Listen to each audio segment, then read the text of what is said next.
may have heard that the organ isn't functioning because it's been silent. The reason that is unfortunately there was an incident, some water got onto the organ, and we're in the process of working with our insurance company, working with Matt Beckler from Pickle Piano, who was involved in the initial acquisition of the piano. It's going to be somewhere between 90 and 120 days before you hear the organ again. The reason is where the water got to on the organ. If you've not been in the cage that surrounds it, a lot of the, it's called a tracker organ, one of the few in the world. So in that sense, Trinity is unique. The unfortunate part about it is that a lot of the connections are made of leather, wood, natural glues rather than synthetic glues. And based upon the assessment that we had Thursday with our insurance company, we're going to have to bring in some people either from the Czech Republic or from a company in Duluth, Minnesota, or another company that I can't remember the town that they're from. So it's going to take a while to do it. There's a lot of electronics that are back there. The keys have to be redone. There's a couple chests that are in there that need to be reworked as well. So as unfortunate as it is, it's going to be that long before you hear our principal organ play again. We are covered by insurance. It's a $1,000 deductible, and considering that this is somewhere between $150,000 to $250,000 claim, thank the Lord we have insurance. So enjoy the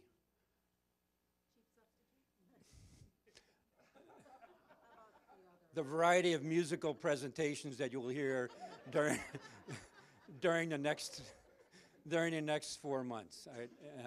Yes. I also think that going along with what Amy said before, we kind of go along and we take things for granted. When that organ comes back, we're going to realize how we are blessed. That's my thought on it. So that's the story on the organ, as unfortunate as it is. Nobody was hurt, nobody got electrocuted, but the organ was damaged, and we're solving the problem as quickly as we can.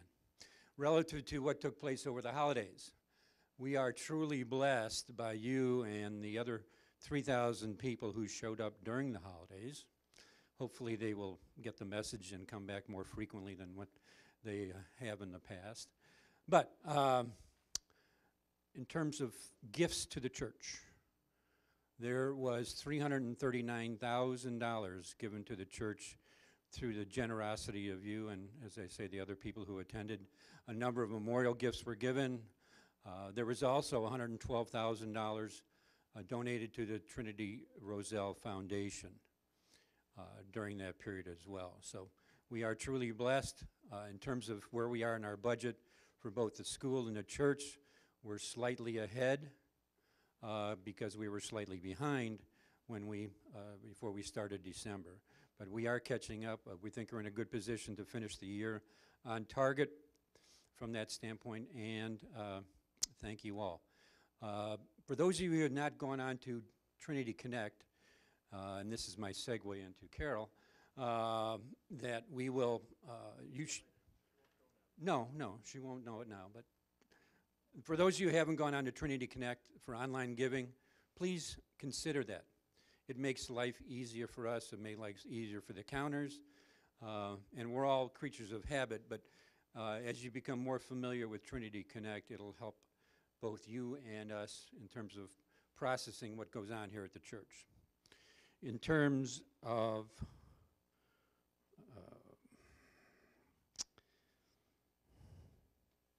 security, and Ed might mention this. We had a meeting last Thursday with our fire chief, and we're talking to our police staff. And there's a number of proposals that we've put onto the proverbial table as to how we can better secure the school during the school day. Those would be a number of doors that we would install that would separate the school from the church office, changing the process at the preschool door, changing the process at this door, putting in a number of buzzers where people can be buzzed in during the day. In all likelihood, the front door, as we now know it, which is open to everyone, will become a chamber in which you will be buzzed in after you provide some type of identification as one of the considerations. There's an alarm system that we're looking at to better identify to the teachers, the staff, and what have you, should an incident occur. So there's a number of changes that are being considered as we all think about what happened at Sandy Hook and that unfortunate set of circumstances. So security is and has always been on our agenda. It's just become more prevalent with that incident. Relative to the care center, that building is very secure. So don't have security issues there. We are in the process of finalizing the construction drawings for rehabbing the top floor of that facility. We're hopeful that it will be functional by the end of May, 1st of June, a little later than what we had planned on, but we're doing as expeditiously as we can. We'll be putting out the drawings for bids in the next 30 days, I believe, will take place. So, without further ado, I'd like to introduce Carole Arco. Some of you may know Carole from your involvement with the school. Carole's been on our staff 7, 8 years. We challenged her a little over a year ago to serve as our ACS coordinator. She's done a marvelous job. She's kept me out of trouble, which takes a lot of courage to do. And by not allowing me to get into the system, that's the best thing she did. So, but anyhow, she's done a great job. I've just been asked to talk to you about Trinity Connect today. A lot of times you'll hear it referred to as ACS, but we've called it Trinity Connect because that's really what it's used for. It's to connect the congregation to the church and vice versa, and the congregation, the people in the congregation to each other. So I want to just start at the beginning. And first of all, how many have already logged into Trinity Connect here in this room? Oh, really good. Oh, good. Well, I'm going to start at the beginning for those of you who haven't. Is this getting loud? No? Okay. The first thing that you will do to get into Trinity Connect is log into the Trinity Roselle website.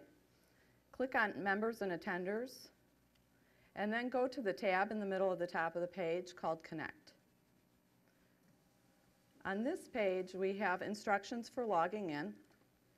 At the bottom, it says Log into Trinity Connect, and if you click there, it brings you to our login page. If you've logged in before, you'll have a username and a password already at this point, and if you haven't, then you would go to Need a Login, click here. This is where it's going to ask you for your email address. This email address needs to match the one that Trinity has in our database. If for some reason you don't have an email address on file here, then you would need to contact the office so we can put it in for you. So your email address and then your first and last name, and then you would click on Find Me. At that point, if you're successful, a green box will pop up that will say congratulations, and your username and password has been sent to you via email. When you get that email, I would suggest copying and pasting the password from that email back into the login. So back into this first login page, you would put your username and your password here. We have a sample. We have a test person that we have set up in here that I'm going to log in as, and I can't type today.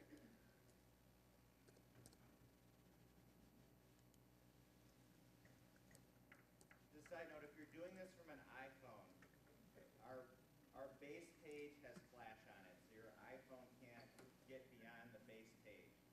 So you have to go to Google and search for Trinity Lutheran Yes? Just make it a little simpler.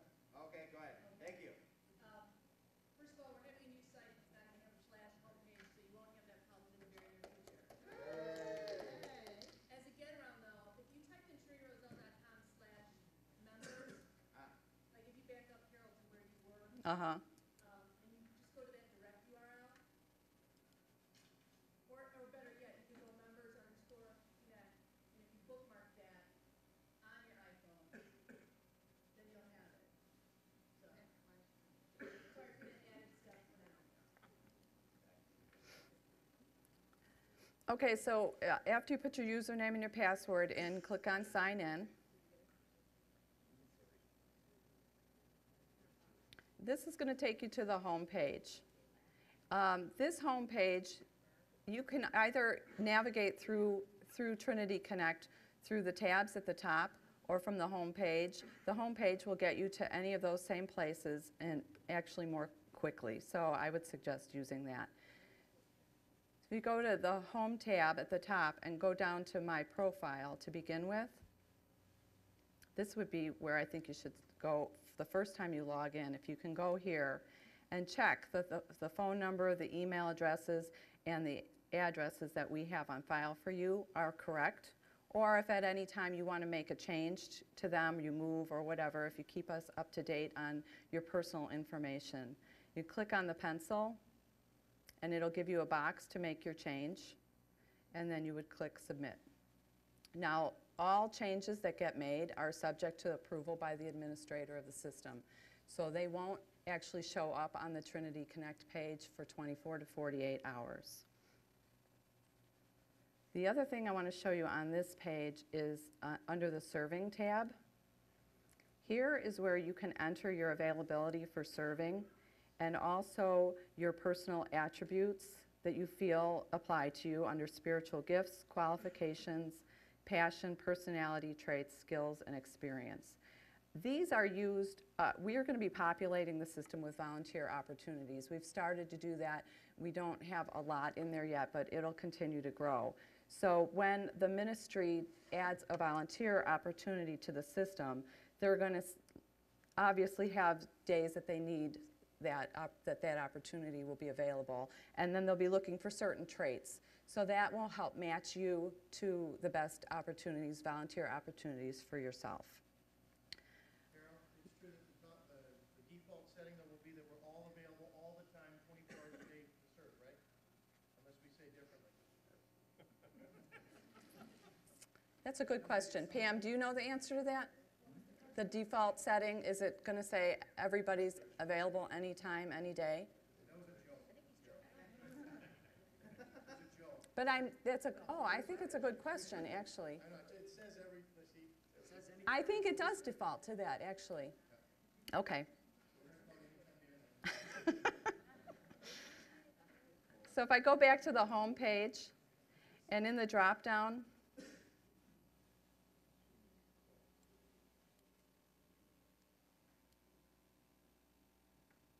if I go to my account, this is where I could change the email address that is associated with the Trinity Connect page, and I can make a change to my password.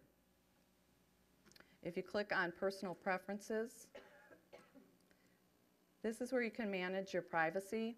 If you don't want your family members' addresses and phone numbers, or you don't want your own personal email address or phone number to show up to the rest of the members under the directory, you can manage that here at this point. And then click Save. Now to go back to the home page, this is the overview page where you can navigate to the different areas.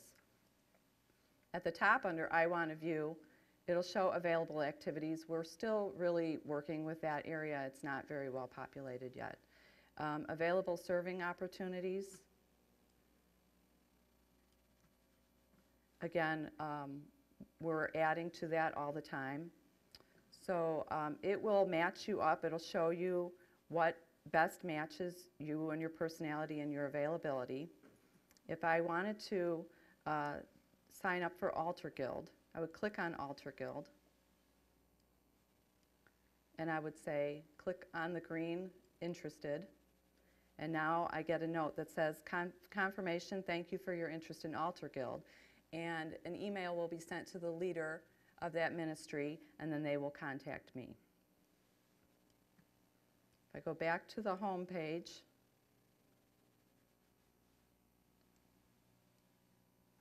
I'm going to skip my connections and we'll talk about that in a minute. Available registrations. This shows me all the courses and things that are going on that require a reservation or a registration. Now, Jason was talking about getting people to register for Delta and Body Life Basics. You can go right to your Trinity Connect page and do that right here, and it's very, very easy. So if I'm going to register for the Delta course on Sunday mornings, I click on the register box, and it tells me if there's availability for this event. Go to next, and now my family shows up here, and I click on who in my family is going to be attending. Click on next, and basically done here. I can print my confirmation, or I'll also get an email saying that I registered for this event. Mm-hmm. It's like that one was every Sunday morning, Mm-hmm. but there's lots of different ones. What if I wasn't available every Sunday morning, but maybe every other Sunday, so I wanted to do half of that class and half of another class to balance it out? Would I register for both? I would say at that point, I would contact the person in charge of that course, Pastor Bob, and talk to him about that and tell him that so that he can make arrangements and know that you're coming to both. So he'll get a report. Bob, how would you want that to be handled? No, that's fine. Just give me an email or a call or whatever you need to see. We'll work it out. Okay. And remember that all the courses are online for free, so if you missed a session, you can catch up. Yeah, but not all of them. Delta and Omega are, but like my class and another class is not. Right, yeah, all of our core curriculum is online. So if we have an event that requires a payment, that would also be up here on this page. So like the youth gathering that's happening in April, there's a registration fee. You can make your payment directly here. So you can make a payment through your credit card or your checking or savings account, also through this page. Oh, I signed out. All right, sorry.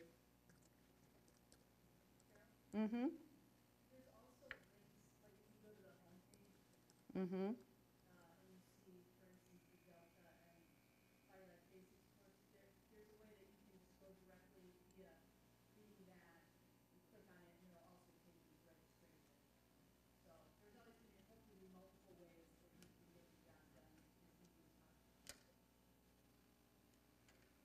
Okay. If you look at the bottom of my homepage, I have my registrations. This is showing me as a reminder what courses I have registered for. So I just registered for the Delta course on Sunday morning, so that's showing up there. It would also show if I've paid or if I still need to pay, and I can print my receipt here. The next box is my calendar. This will show the events that are scheduled for the current day. And then the calendar for the current month and the next month are below. You can either, if you're looking for something for a certain day, you can go directly to that day and click on that date, and it'll show you what's scheduled for that day. Or you can click on this box with today's date on it, and it takes you to the listing of the calendar items for today. You can also look at a month view or a weekly view, and you can print whichever one you're looking for. If you click on a particular event, if there's more detail, you can get to that from the individual event. So this is showing me where it's being held and the time, and it would give me a contact name if there was one associated with this event. Is there any way to set a favorites or to add it to our own either Google or phone calendars from ACS? Not that I know of. Okay. Well, to the earlier point,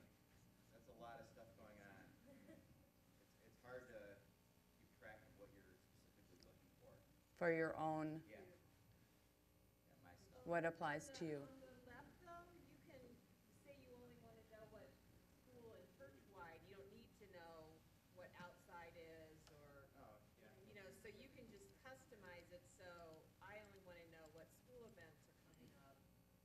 And then it's not so busy. Okay. So then, That's useful, okay.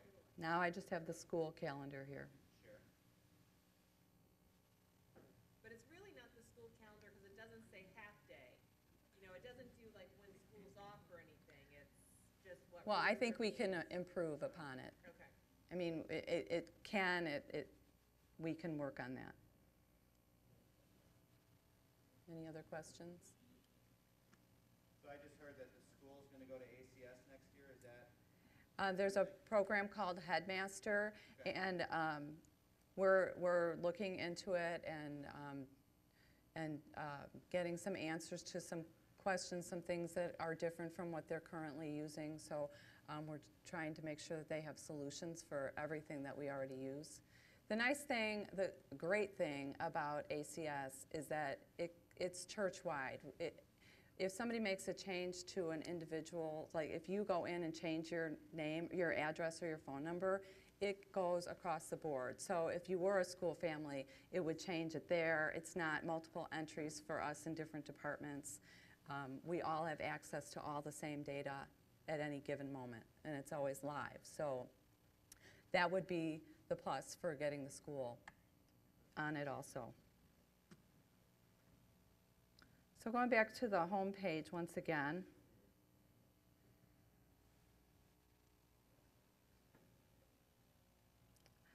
Another nice feature is the giving summary. If I click on my giving history, this is going to show my giving history. I can toggle back and forth between the current year and last year. I can give online from here. I can give a one-time gift, or I can do a recurring gift. I'm not going to go all the way through here, but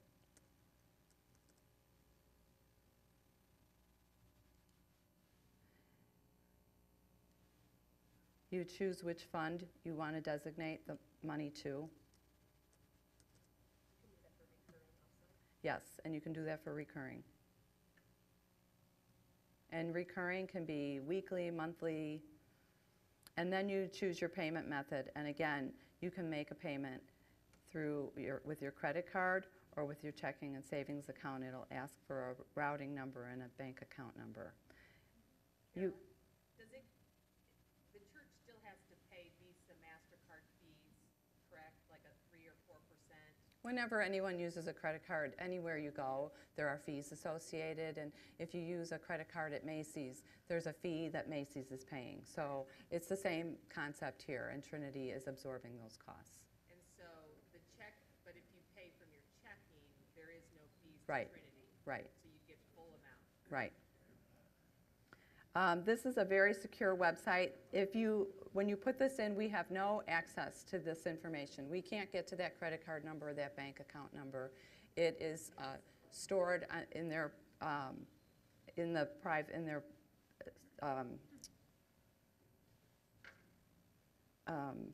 private files there. So we cannot get to any of that. And now I can't get out of it. Okay. So when you make a payment or a contribution, you will immediately get a receipt emailed to you. Going back to the home page once again. Are there any questions about the online contributions? The place of weekly offering? It can. Church? We have people who are doing that now. We have their online contributions. They give weekly, some give monthly. And so that's and that's a nice tool for people who are going on vacation. They can make sure that their contribution is still coming in, even in the summer when they're up at their cabin for a month or whatever. Carole? Mm-hmm. We had talked the other day about providing a link for them so they can go online and pull their statement. What? Taxes for statements will be distributed next weekend, so there'll be a printed copy, but if you want to go online. We are going to upload your statement to your Trinity Connect page. It will not look the same as the one that you get from here, because we had a custom statement made that would include your non-deductible items, and that can't be done with their basic program here. So the one that we do upload to Trinity Connect will just be your deductible items. But you'll still be able to pull it from here. We're going to upload that after the custom statements are done. You know, I'm sorry, I don't have the answer. I think it's going to come up in this same box.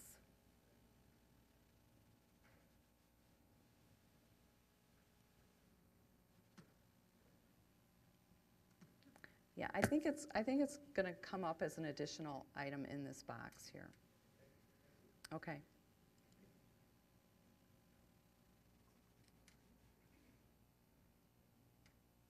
The My Commitments box is also another reminder box that'll show you what you have signed up, what kind of commitments you have signed up for. So this person has signed up to be a nursery volunteer, and it's just a reminder of the date and who they can contact if they need to contact the leader of that ministry. If you click on Patricia, does it then show her contact information? It's going to take me to, I'm not set up on this computer with Outlook, But would take so it would take me to email for her.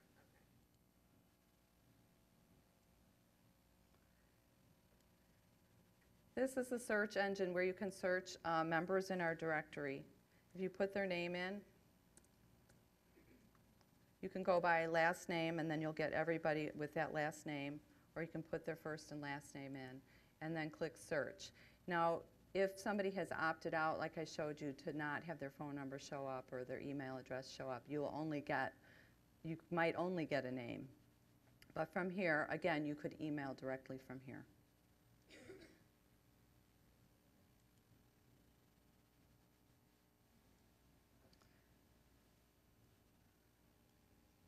This box called My Groups is going to be all the groups that you are a part of. Now, as we get rolling with small groups, this will be a really nice tool to help people communicate. The leaders communicate with their groups, and you communicate with each other. From here, you can export the list of people in the group to Excel. You can send an email message to the whole group. You can print mailing labels if you want to send something out to them, and you can just print the directory. Again, this will continue to grow, and especially with the small groups.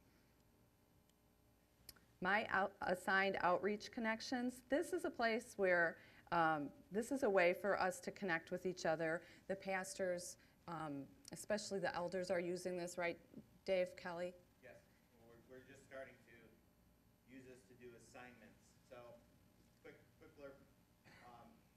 The elders are starting to look at all of our members and say, all right, if you're changing any of your worship patterns, we're going to reach out to you and give you a call and see if there's anything we can pray for you. It's a way for us to start finding out what's going on with people in our congregation. We're trying this out with ACS, or more than trying out. We're going to figure out how to use it. So we've tried doing some initial assignments and assigning people calls and learning how to use the system. Okay. So if they ask you to make a call or contact someone, it's going to show up in this box. So just as an example, I loaded one in here. So this person has been asked to call Carole Arco or contact Carole Arco. So this is overdue. It was requested on January 9th. It's an outward contact. It's just a general contact. So now, once you get this and you respond to it, you can send an email, send a letter, or make a call. Let's put this back over here. So let's say I called Carole today. I'm going to change the date. I'm going to arrow over that I actually made a call. I can add a comment in here. Great job, Carole. Thank you. So I would say, I talked to Carole, and she would like to talk with pastor. Okay? So now I can close this connection, click Save. Now, the pastors have another box on the bottom of their page, and it shows them all of the connections, whether they've been whether they're still open or whether they've been closed, and they can look at them, and then pastor would see that this person wants to talk to him, and he can then in turn give her a call. And you would only see that if he was on this page, right? Well, pastor has another box at the bottom with all the connections, and he's already in the habit of looking at those, so he would see that. It's not gonna like send you an email or anything, right? Oh, it does send you an email notification that you have a connection to make. Perfect.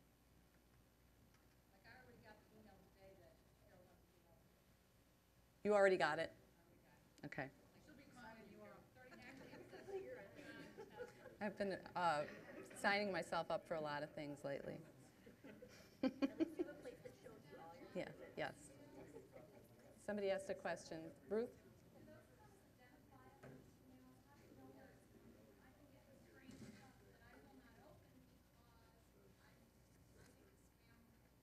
Well, it'll come with the name of the person who sent it.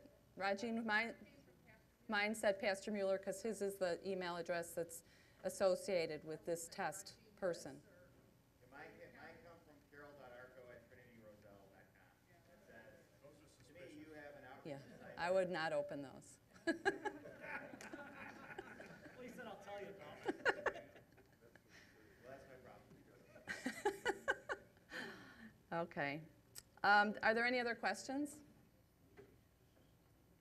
Overall, I have a calendar question. Oh, okay. Say a member would like to, some Sunday in May, schedule a shower in here. So I have a twofold. Can they first go on to the Sunday in May that they want and just see if this particular room is available? And then secondly, who do they contact and how do they contact them to schedule it? Okay.